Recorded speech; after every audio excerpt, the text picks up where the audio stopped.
ಮಕರ ರಾಶಿ ವೀಕ್ಷಕರಿಗೆಲ್ಲ ಸ್ವಾಗತ. ಈ ಮಕರ ರಾಶಿಯವರಿಗೆ ಮೀನ ರಾಶಿಯಲ್ಲಿ ಶನಿಯ ಸಂಚಾರ ನಡೀತಾ ಇದೆ ಪ್ರಸ್ತುತ. ಶನಿ ಮೀನ ರಾಶಿಯನ್ನು ಬಿಟ್ಟು ಮೇಷ ರಾಶಿಗೆ ಯಾವಾಗ ಪ್ರವೇಶವನ್ನು ಮಾಡ್ತಾರೆ, ಈ ಪ್ರವೇಶದಿಂದ ಮೇಷರಾಶಿಯ ಶನಿ ಸಂಚಾರ 2.5 ವರ್ಷಗಳ ಕಾಲ ಏನಿದೆ, ಈ ಶನಿಯ ಒಂದು ಮೇಷರಾಶಿಯ ಪ್ರವೇಶದಿಂದ, ಈ ಸಂಚಾರದಿಂದ ಮಕರ ರಾಶಿಯವರಲ್ಲಿ ಆಗ್ತಕ್ಕಂತಹ ಬದಲಾವಣೆಗಳಾದರೂ ಏನು, ಯಾವ ಕ್ರಮಗಳನ್ನು ಅನುಸರಿಸಬೇಕು ಅಂತೇಳ್ಬಿಟ್ಟು ನಿಮಗೆ ಈ ವಿಡಿಯೋದಲ್ಲಿ ನಾನು ತಿಳಿಸ್ತಾ ಹೋಗ್ತೇನೆ. ಯಾರನ್ನು ಕೂಡ ಭಯಪಡಿಸುವ ಉದ್ದೇಶ ನನ್ನದಲ್ಲ, ನಿಮಗೆ ಅರ್ಥ ಮಾಡಿಸುವ ಉದ್ದೇಶ ಮಾತ್ರ ನನ್ನದು. ನೋಡಿ, ಸಾಕಷ್ಟು ಜನ ಏನು ತಿಳ್ಕೊಳ್ತಾರೆ ಫಸ್ಟ್ ಆಫ್ ಆಲ್ ಅಂತಂದರೆ, ಯಾವುದೇ ಕಷ್ಟಕ್ಕೂ ಕೂಡ, ನಮ್ಮ ಜೀವನದಲ್ಲಿ ಬರ್ತಕ್ಕಂತಹ ಯಾವುದೇ ಕಷ್ಟ ಬರಲಿ, ಶನಿನೇ ಮುಖ್ಯ ಕಾರಣ ಅಂತಕ್ಕಂತಹ ಒಂದು ಮನಸ್ಥಿತಿಗೆ ಜನರು ತುಂಬ ಜನ ಬಂದಿರತಕ್ಕಂಥದ್ದು. ನೋಡಿ, ಶನಿ ಕರ್ಮಕಾರಕ. ನಮಗೆ ಕಾಲಪುರುಷ ಚಕ್ರದಿಂದ ಮೊದಲನೇ ರಾಶಿ ಯಾವುದು? ಮೇಷರಾಶಿ. ಮೇಷರಾಶಿಯಿಂದ 1, 2, 3, 4, 5, 6, 7, 8, 9, 10 ದಶಮಸ್ಥಾನ. ಯಾರಿಗೆ ದಶಮಸ್ಥಾನಕ್ಕೆ ಅಧಿಪತಿ ಯಾರು? ಕರ್ಮಕ್ಕೆ ಶನಿ. ಅದಕ್ಕೆ ನಾವು ಕರ್ಮಕಾರಕ ಅಂತ ನಾವು ಕರಿತೀವಿ.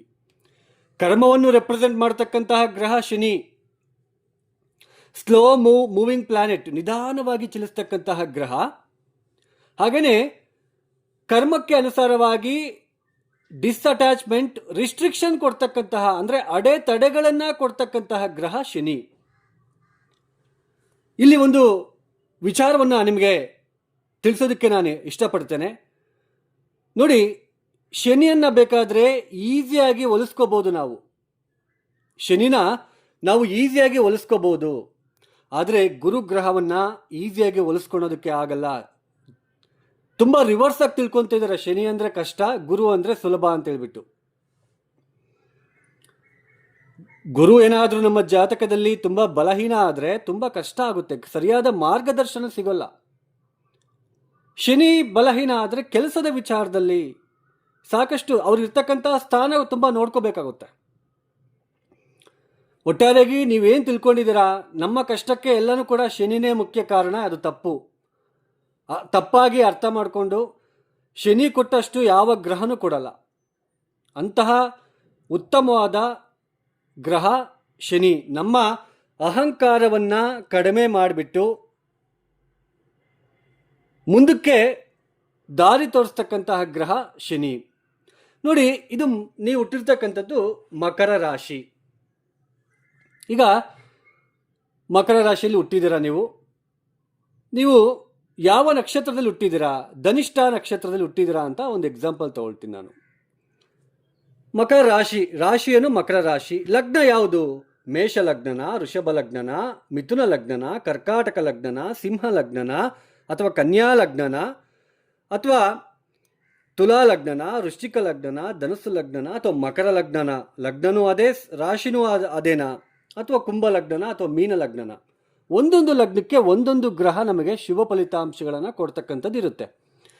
ಈಗ ವೃಷಭ ಲಗ್ನಕ್ಕೆ ಚತುರ್ಥಾಧಿಪತಿ ಸೂರ್ಯ, ಶನಿ, ಹಾಗೆ ಬುಧ, ಪಂಚಮಾಧಿಪತಿ ಬುಧ, ಈ 3 ಗ್ರಹಗಳು, ಮತ್ತು ಶುಕ್ರನು ಕೂಡ ಸ್ವಲ್ಪ ಮಿಶ್ರ ಫಲಿತಾಂಶ, ಯಾಕೆಂದರೆ 6ನೇ ಮನೆ ಅಧಿಪತಿ ಕೂಡ ಆಗ್ತಾರೆ. ಮೇನ್ ಶನಿ ಮತ್ತು ಬುಧ ಮತ್ತು ಸೂರ್ಯ ಈ ವೃಷಭ ಲಗ್ನಕ್ಕೆ ಶುಭ ಫಲಿತಾಂಶಗಳನ್ನು ಕೊಡ್ತಕ್ಕಂತಹ ಗ್ರಹಗಳು. ನಮಗೆ ಯಂಗ್ ಏಜ್ನಲ್ಲಿ, ಅಂದರೆ ಒಳ್ಳೆಯ ವಯಸ್ಸಿರ್ತಕ್ಕಂಥ ಏಜಲ್ಲಿ ಈ ಶನಿ ದಶನೋ ಬುಧ ಮಹಾದಶನೋ ಬಂದರೆ ವೃಷಭ ಲಗ್ನದವರಿಗೆ ಒಳ್ಳೆ ಜೀವನ ಇರುತ್ತೆ. ಆದರೂ ಕೂಡ ಈ ವೃಷಭ ಲಗ್ನಕ್ಕೆ ಶನಿ, ಸೂರ್ಯ, ಬುಧ ನಮಗೆ ಒಳ್ಳೆ ಗ್ರಹಗಳು ಅಂತ ಹೇಳ್ತಾ ಇದ್ದೇನೆ. ಆದರೆ ಅವರು ಎಷ್ಟು ಬಲಿಷ್ಠರಾಗಿದ್ದಾರೆ ಅಂತ ಚೆಕ್ ಮಾಡ್ಕೋಬೇಕು, ನಮಗೆ ಕೊಡಬೇಕಲ್ವಾ. ಅವ್ರ ದಶಾಕಾಲದಲ್ಲಿ ಈಗ ಶನಿ ಮಹಾದಶ 19 ವರ್ಷ ಇರುತ್ತೆ, ರವಿ ದಶ 6 ವರ್ಷ ಇರುತ್ತೆ, ಬುಧ ಮಹಾದಶ 17 ವರ್ಷ ಇರುತ್ತೆ. ಈ ಬುಧ ಮಹಾದಶ 17 ವರ್ಷನೂ ಕೂಡ ನಿಮಗೆ ಉತ್ತಮವಾದ ಫಲಿತಾಂಶ ಕೊಡಬೇಕು ಅಂದರೆ ಆತ ಸ್ಟ್ರೆಂತ್ ಇರಬೇಕು, ಗ್ರಹಕ್ಕೆ ಸ್ಟ್ರೆಂತ್ ಇರಬೇಕು. ಅದು ಹೇಗೆ ಚೆಕ್ ಮಾಡ್ತೀವಿ ಅಂದರೆ ಅಷ್ಟಕವರ್ಗ ಬಿಂದುಗಳು ತುಂಬ ಮುಖ್ಯ. ಒಂದು ವೇಳೆ ವೃಷಭ ಲಗ್ನದಲ್ಲಿ ಹುಟ್ಟಿ ಮಕರ ರಾಶಿನಲ್ಲಿ ಹುಟ್ಟಿ ವೃಷಭ ಲಗ್ನ ಮಕರ ರಾಶಿಯಲ್ಲಿ ಹುಟ್ಟಿ ವೃಷಭ ಲಗ್ನದಲ್ಲಿ ಪಂಚಮಾಧಿಪತಿ ಬುಧ ಏನಾದರೂ ಪಂಚಮ ಸ್ಥಾನದಲ್ಲೇ ಇದ್ದರೆ, ಪಂಚಮ ಸ್ಥಾನ ತುಂಬ ಇಂಪಾರ್ಟೆಂಟ್ ರೀ, ಪೂರ್ವ ಪುಣ್ಯ ಸ್ಥಾನ ಅಂತ ಕರಿತೀವಿ. ನಾನು ಒಂದೇ ಒಂದು ಎಕ್ಸಾಂಪಲ್ ಕೊಡ್ತಾ ಇದ್ದೀನಿ ಅಷ್ಟೇ. ಪಂಚಮಾಧಿಪತಿ ಬುಧ ಪಂಚಮ ಸ್ಥಾನದಲ್ಲಿ ತುಂಬ ಬಲಿಷ್ಠ ಏನಾದರೂ ಆಗಿದ್ರೆ, ಈ ಪಂಚಮ ಸ್ಥಾನದ ಮೇಲೆ ಬೇರೆ ಇನ್ನಿತರ ಗ್ರಹಗಳ ದೃಷ್ಟಿ ಇಲ್ಲ ಅಂತಂದರೆ, ಅಂದರೆ ಕೇತು ದೃಷ್ಟಿ, ಹಾಗೆ ಗುರು ದೃಷ್ಟಿ, ಕುಜ ದೃಷ್ಟಿ ಇರಬಾರ್ದು. ಯಾಕೆಂದರೆ ವೃಷಭ ಲಗ್ನಕ್ಕೆ ಈ ಕೇತು ಮತ್ತು ಆಮೇಲೆ ಕುಜ, ಗುರು ಒಳ್ಳೆ ಫಲಿತಾಂಶ ಕೊಡ್ತಕ್ಕಂತಹ ಗ್ರಹ ಅಲ್ಲ. ದೃಷ್ಟಿ ಇರಬಾರ್ದು. ದೃಷ್ಟಿ ಇಲ್ಲ ಅಂದರೆ ಶೇರ್ ಮಾರ್ಕೆಟಲ್ಲಿ ಹಣದ ವಿಚಾರದಲ್ಲಿ ತುಂಬ ಮುಂದುವರಿತಾರೆ ಅಂತ ಅರ್ಥ. ತುಂಬ ಬುದ್ಧಿ ಇರುತ್ತೆ. ಬ್ಯಾಂಕಿಂಗ್ ಸೆಕ್ಟರ್ನಲ್ಲಿ ಅಂದರೆ ಚಾರ್ಟೆಡ್ ಅಕೌಂಟ್ ಆಗಿರ್ಬೋದು, ಬ್ಯಾಂಕಲ್ಲಿ ಒಳ್ಳೆ ಹುದ್ದೆಯನ್ನು ಧರಿಸ್ತಾರೆ ಇವರ ಒಂದು ಟ್ಯಾಲೆಂಟಿಂದ ಅಂತ ಹೇಳಿಬಿಟ್ಟು. 17 ವರ್ಷನೂ ಕೂಡ ನಿಮಗೆ ಚೆನ್ನಾಗಿ ಫಲಿತಾಂಶ ಕೊಡಬೇಕು ಅಂದರೆ ಅಷ್ಟಕವರ್ಗ ಬಿಂದುಗಳು ಅಂತ ಇರುತ್ತೆ. ಬುಧ ಎಲ್ಲೇ ಅಂದರೆ ಒಂದೊಂದು ರಾಶಿಗೂ ಕೂಡ ಇಷ್ಟಿಷ್ಟು ಪಾಯಿಂಟ್ಸ್ ಅಂತ ಕೊಟ್ಕೊತ ಬಂದಿರ್ತಾರೆ. ಎಲ್ಲ ಗ್ರಹಗಳು ಅಷ್ಟೇ, ರಾಹು ಕೇತುವನ್ನು ಹೊರತುಪಡಿಸಿ. ಅಂದರೆ ನಿಮ್ಮದು ಮಕರ ರಾಶಿ ಧನಿಷ್ಠ ನಕ್ಷತ್ರದಲ್ಲಿ ಹುಟ್ಟಿದ್ದೀರಾ. ಧನಿಷ್ಠ ನಕ್ಷತ್ರಕ್ಕೆ ಅಧಿಪತಿ ಯಾರು? ಕುಜ. ಕುಜ ಮಹಾದಶ ಪ್ರಾರಂಭ ಆಗುತ್ತೆ. ಕುಜ ದಶ ಆದಮೇಲೆ ನಿಮಗೆ ರಾಹು ಆದಮೇಲೆ ಗುರುದಶ ಆದಮೇಲೆ ಶನಿ ದಶ ಆದಮೇಲೆ ಬುಧ ದಶ, ಈ ಥರ ಒಂದೊಂದೇ ದಶ ಬರುತ್ತೆ. ಆ ದಶ ಬಂದಾಗ ಯಾವ ಲಗ್ನದಲ್ಲಿ ಹುಟ್ಟಿದಿರೋ ಆ ಲಗ್ನಕ್ಕೆ ಆ ಗ್ರಹ ಯೋಗಕಾರಕನ, ಪಾಪಿನ, ಅಶುಭನ, ಅವರೆಷ್ಟು ಬಲಿಷ್ಠರಾಗಿದ್ದಾರೆ ಅಂತಕ್ಕಂಥದ್ದನ್ನ ನಾವು ನೋಡ್ಕೋಬೇಕಾಗುತ್ತೆ. ಲಗ್ನ ಅಂತಂದರೆ ನಮ್ಮ ಗುಣ ಯಾವ ಥರ ಇದೆ, ನಮ್ಮ ಸ್ವಭಾವ ಯಾವ ಥರ ಇದೆ, ನಾವು ಯಾವ ಥರ ನಡ್ಕೊಳ್ತಾ ಇದ್ದೀವಿ, ನಾವು ಯಾವ ದಾರಿಯಲ್ಲಿ ಹೋಗ್ತಾ ಇದ್ದೀವಿ ಅನ್ನೋದು ನಮಗೆ ಲಗ್ನ ತೋರಿಸುತ್ತೆ. ಟೋಟಲ್ ನಾವು ಯಾವ ಥರ ಇದ್ದೀವಿ ಅಂದರೆ ಬ್ಯೂಟಿಫುಲ್ ಆಗಿದ್ದೀವಾ, ಸ್ವಲ್ಪ ನೋಡೋದಕ್ಕೆ ಅಷ್ಟೇನು ಚೆನ್ನಾಗಿಲ್ವಾ, ಕುಳ್ಳಕ್ಕಿದ್ದೀವಾ, ಎತ್ತರಕ್ಕಿದ್ದೀವಾ, ಒಳ್ಳೆ ಫಿಸಿಕ್ ಇದೆಯಾ, ಎಲ್ಲನೂ ಕೂಡ ಲಗ್ನ ತೋರಿಸುತ್ತೆ. ಆ ಬಾಡಿಯಲ್ಲಿ ಬರ್ತಕ್ಕಂಥ ಒಂದು ಮನಸ್ಸಿದೆಯಲ್ಲ, ಅದನ್ನ ರಾಶಿ ಅಂತ ಕರಿತೀವಿ. ಅದನ್ನೇ ಈಗ ರಾಶಿ ಧನಿಷ್ಠ ನಕ್ಷತ್ರ ಕುಜ ಮಹಾದಶೆಯಿಂದ ಸ್ಟಾರ್ಟ್ ಆಯಿತು. ಕುಜ ಆದಮೇಲೆ ರಾಹು ಆದಮೇಲೆ ಗುರು. ಒಂದೊಂದೇ ದಶ ಬಂದಂಗಲೆಲ್ಲ ಮನಸ್ಸು ಚೇಂಜ್ ಆಗ್ತಾ ಇರುತ್ತೆ. ನಮ್ಮ ಮನಸ್ಸಿನ ಮೇಲೆ ತುಂಬ ಕೆಲವೊಂದು ದಶಾಭಕ್ತಿಗಳು ಬಂದಾಗ ನೋವಾಗೋದು, ತುಂಬಾ ಪ್ರಾಬ್ಲಮ್ ಫೇಸ್ ಮಾಡೋದು, ಇದೆಲ್ಲ ಇರುತ್ತೆ. ಅದಕ್ಕೆ ಮೇಯ್ನ್ ಲಗ್ನ ತುಂಬ ಇಂಪಾರ್ಟೆಂಟ್. ಆ ಲಗ್ನಕ್ಕೆ ಯಾವ ಗ್ರಹಗಳ ದಶಾಭುಕ್ತಿ ನಡೀತಾ ಇದೆಯೋ ಅದನ್ನು ನೋಡ್ಕೋಬೇಕು. ಮೇಯ್ನ್ ದಶಾಭುಕ್ತಿ ತುಂಬ ಇಂಪಾರ್ಟೆಂಟ್. ಆಮೇಲೆ ಈ ರಾಶಿಯವರು ಈ ತಿಂಗಳಿನಲ್ಲಿ ಕೋಟಿಗಟ್ಟಲೆ ಸಂಪಾದಿಸ್ತಾರೆ. ಈ ವರ್ಷದಲ್ಲಿ ಇವರಿಗೆ ರಾಜಯೋಗ, ಇದೆಲ್ಲನೂ ಕೂಡ ಬುಧಾದಿತ್ಯ ಯೋಗ, ಗಜಕೇಸರಿ ಯೋಗ, ಇದೆಲ್ಲನೂ ಕೂಡ ರಾಶಿ ಭವಿಷ್ಯದಲ್ಲಿ ಹೇಳೋಕ್ಕೆ ಬರಲ್ಲ. ಯಾಕೆಂದರೆ ಮಕರ ರಾಶಿಯಲ್ಲಿ ಲಕ್ಷಾನುಗಟ್ಟಲೆ ಹುಟ್ಟಿರ್ತಾರೆ. ಅವ್ರದ್ದು ಲಗ್ನ ಯಾವುದು, ಅವರು ಎಲ್ಲಿದ್ದಾರೆ ಅನ್ನೋದು ತುಂಬ ಇಂಪಾರ್ಟೆಂಟ್. ನೋಡಿ, ಫೇಕ್ನ ನಂಬೋದಕ್ಕೆ ಹೋಗಬೇಡಿ. ಹಾಗೆ ಸಾಕಷ್ಟು ಜನ ಫೋನ್ನಲ್ಲಿ ಕೇಳ್ತಾ ಇರ್ತಾರೆ, ಸಾಲ ತೀರೋದಕ್ಕೆ ಮಂತ್ರ ಇದೆಯಾ, ಸಾಲ ಹುಟ್ಟೋದಕ್ಕೆ ಮಂತ್ರ ಇದೆಯಾ ಅಂತ ಹೇಳ್ಬಿಟ್ಟು. ಆ ಥರ ಮಂತ್ರಗಳು ಇರೋದಿಲ್ಲ. ನಿಮಗೆ ಈಗ ವೃಷಭ ಲಗ್ನದಲ್ಲಿ ಹುಟ್ಟಿದ್ದೀರಾ, ದ್ವಿತೀಯಾಧಿಪತಿ ಯಾರು? ಬುಧ. ಪಂಚಮ ಸ್ಥಾನದಲ್ಲಿದ್ದರೆ ಹಣದ ವಿಚಾರದಲ್ಲಿ ನಮಗೆ ಕುಂದುಕೊರತೆ ಬರೋದಿಲ್ಲ. ದ್ವಿತೀಯಾಧಿಪತಿ ಮತ್ತು ಬುಧ ಪಂಚಮಾಧಿಪತಿ 6ನೇ ಮನೆಯಲ್ಲಿದ್ದರೆ ಸಾಲ ಮಾಡಬೇಕಾಗುತ್ತೆ. ಬಿಸ್ನೆಸ್ ಅಂತ ಹೋಗ್ಬಿಟ್ಟು, ಯಾವ ಬಿಸ್ನೆಸ್, ಶೇರ್ ಮಾರ್ಕೆಟಲ್ಲಿ ಹಣ ಹೂಡಿಕೆ ಮಾಡಿ ತುಂಬ ನಷ್ಟ ಮಾಡ್ಕೊಳ್ತಕ್ಕಂಥದ್ದು ಇರುತ್ತೆ.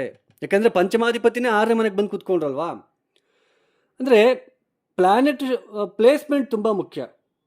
ಇದನ್ನು ಅರ್ಥ ಮಾಡ್ಕೊಳೋದಕ್ಕೆ ಪ್ರಯತ್ನ ಮಾಡಿ. ಆ ಥರ ಮಂತ್ರಗಳಿದ್ದರೆ ನಾನೇ ಹೇಳ್ಕೊಂಡು ಆರಾಮಾಗಿ ನಿಮ್ಮದೇ ಇರ್ತಾ ಇದ್ದೆ. ಸೊ ಯಾವುದು ಕರೆಕ್ಟು, ಯಾವುದು ಅಸತ್ಯ ಅನ್ನೋದನ್ನು ಅರ್ಥ ಮಾಡ್ಕೊಳ್ಳೋದಕ್ಕೆ ಪ್ರಯತ್ನ ಮಾಡಿ. ರಾಶಿ ಭವಿಷ್ಯ ಅಂತ ಬಡ್ಕೊಳ್ತಾ ಇರ್ತೀರ ನೀವು. ಈ ರಾಶಿಯವರು ಕೋಟಿಗಟ್ಟಲೆ ಸಂಪಾದಿಸ್ತಾರೆ ಅಂದರೆ ಹೋಗಿ ನೋಡ್ತೀರಾ. ಅದು ಹೇಗೆ ನಂಬ್ತಾ ಇದ್ದೀರಾ ಅಂತ ನನಗೆ ಗೊತ್ತಾಗ್ತಿಲ್ಲ. ನಿಮಗೆ ಆ 5th ಹೌಸ್ ಯಾರ್ಯಾರ ಜಾತಕದಲ್ಲಿ ಹೇಗಿದೆಯೋ ಅಂತಲೇ ಗೊತ್ತಾಗ್ತಾ ಇಲ್ಲ. ದಯವಿಟ್ಟು ಆ ಥರ ನಂಬೋದಕ್ಕೆ ಹೋಗಬೇಡಿ. ಜಾತಕರೀತ್ಯ ಕರ್ಮ ಜಾಸ್ತಿ ಇದ್ದಾಗ ನಮ್ಮ ಜಾತಕರೀತ್ಯ ನಾವು ಸರಿಯಾದ ಪರಿಹಾರ ಮಾಡ್ಕೊಳಕ್ಕೆ ಆಗಲ್ಲ ನಮ್ಮ ಕೈಯಲ್ಲಿ. ಅರ್ಥ ಮಾಡ್ಕೊಳ್ಳಿ. ಅದನ್ನೇ ನಾವು ಕರ್ಮ ಅಂತೀವಿ. ಆ ಕರ್ಮ ನಾವು ಅನುಭವಿಸ್ಲೇಬೇಕು. ಸೊ ಅದನ್ನು ಅರ್ಥ ಮಾಡ್ಕೋಬೇಕು. ನಿಮಗೆ ಜಾಸ್ತಿ ಕರ್ಮ ಇದ್ದಾಗ ಯಾವ ಜ್ಯೋತಿಷ್ಯನೂ ಕೂಡ ನಿಮಗೆ ಸಹಾಯ ಮಾಡಲ್ಲ. ಯಾಕೆಂದರೆ ನಿಮಗೆ ನಾವು ಪರಿಹಾರ ಹೇಳಿದ್ರೂ ನೀವು ಮಾಡ್ಕೊಳೋದಿಲ್ಲ. ಸೊ ಅರ್ಥ ಮಾಡ್ಕೊಳ್ಳಿ. ಈ ಶನಿ ತೃತೀಯ ಸ್ಥಾನದಲ್ಲೇನೋ ಇದ್ದಾರೆ. ಸಾಕಷ್ಟು ಜನ ಸಾಡೆ ಸಾತಿ ಶನಿ ಮುಗೀತು, ತೃತೀಯ ಸ್ಥಾನಕ್ಕೆ ಬಂದರು, ನಿಮಗೆ ಹಂಗಾಗುತ್ತೆ ಹಿಂಗಾಗುತ್ತೆ ಅಂತ ಹೇಳ್ತಾ ಇದ್ದಾರೆ, ಬಟ್ ನಮ್ಗೆ ಒಳ್ಳೇದಾಗ್ತಿಲ್ಲ ಅಂತ ಹೇಳ್ತಾರೆ ಕೆಲವರು.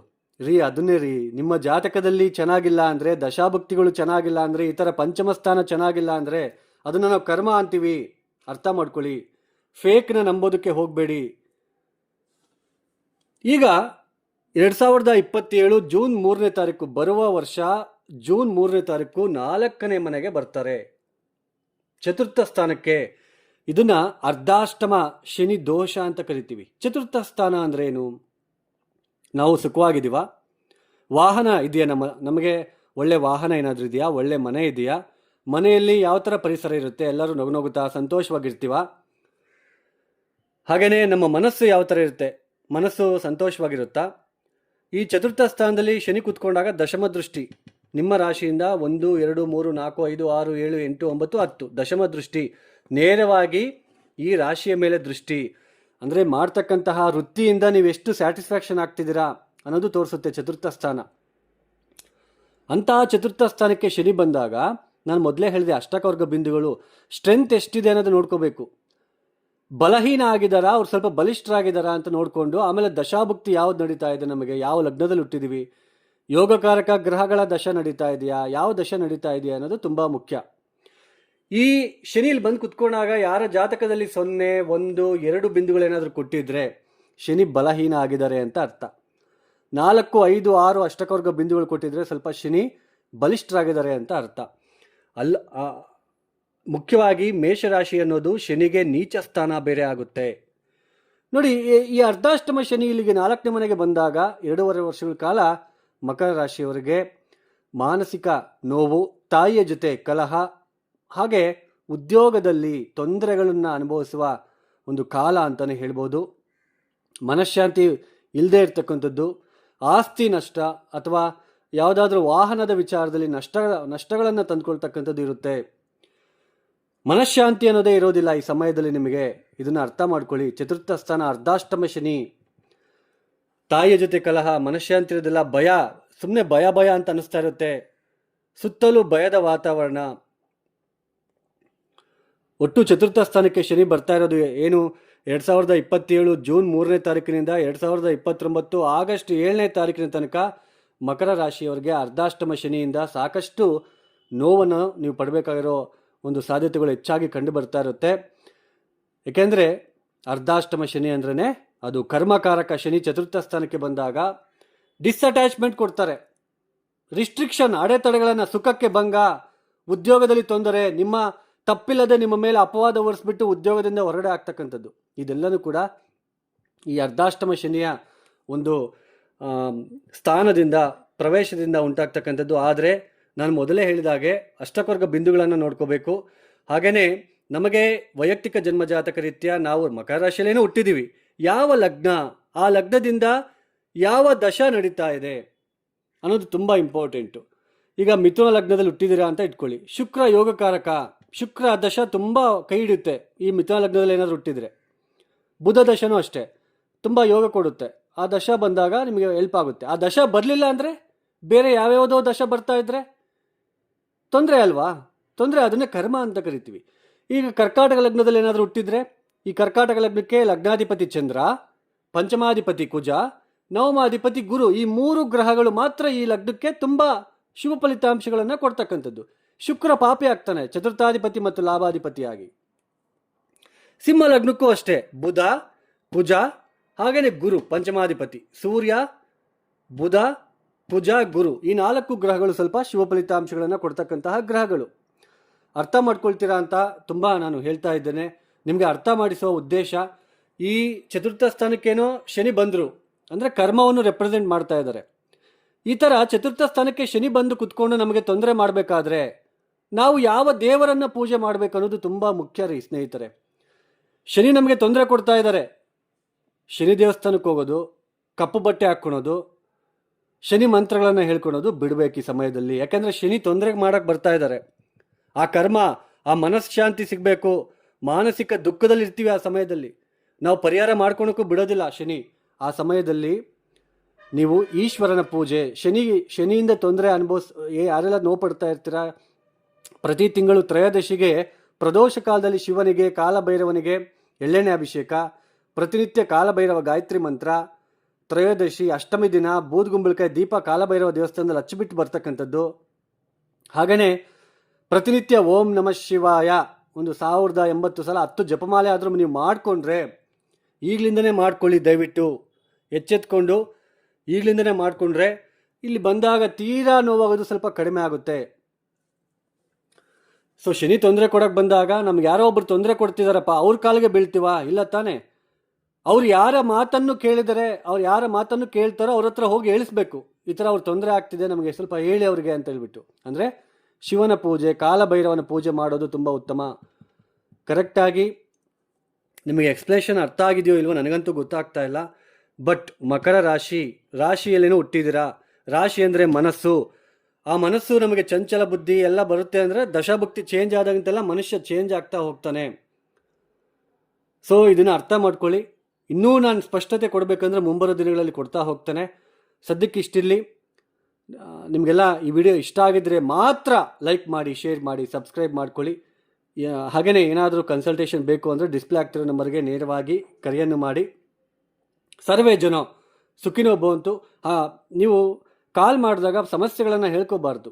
ಜ್ಯೋತಿಷಿ ಹತ್ರ ನಿಮ್ಮ ಸಮಸ್ಯೆಗಳನ್ನು ಹೇಳ್ಕೋಬಾರ್ದು. ಫಸ್ಟ್ ಅವ್ರು ಎಕ್ಸ್ಪ್ಲೇನ್ ಮಾಡಬೇಕು, ಏನೇನು ಪ್ರಾಬ್ಲಮ್ ಇದೆ, ಏನು ದಶಾಭುಕ್ತಿ, ಯಾವಾಗ ಸರಿ ಹೋಗುತ್ತೆ. ಕರ್ಮ ಜಾಸ್ತಿ ಇದ್ದಾಗ ಯಾವ ಜ್ಯೋತಿಷಿನೂ ಅಥವಾ ಜ್ಯೋತಿಷ್ಯನೂ ನಿಮಗೆ ಕೈ ಹಿಡಿಯೋದಿಲ್ಲ. ಇದನ್ನು ಅರ್ಥ ಮಾಡ್ಕೊಳ್ಳಿ. ಸರ್ವೇ ಜನ ಸುಖಿನೋ ಭವಂತು. ಧನ್ಯವಾದಗಳು. ಜೈ ಶ್ರೀರಾಮ್.